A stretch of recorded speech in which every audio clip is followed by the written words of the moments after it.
Once you've decided what you're looking for, then you need to plan the interview process. A lot of people like fall out if the experience is bad. So you've got like the candidate experience, and then you've got this onboarding experience.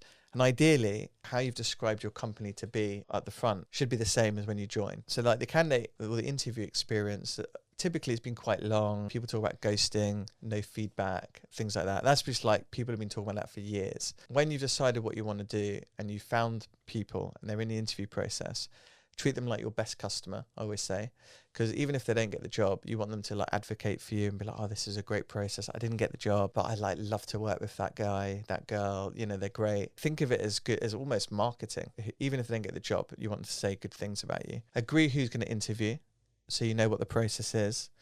Get the agreement of the interviewers. Make sure there's slots in the diary. A lot of people say, quick interview process and not too many people. But to be honest, I reckon you want to have a decent number. If you're the candidate, you want to make sure you've met enough people that you understand like what's going to be about, what the culture's like. For me, I think it's good if you're meeting a lot of people, but you don't want to take it too long. There's some optimal somewhere. And also for like, say, board jobs, leadership roles, there's a lot of different stakeholders.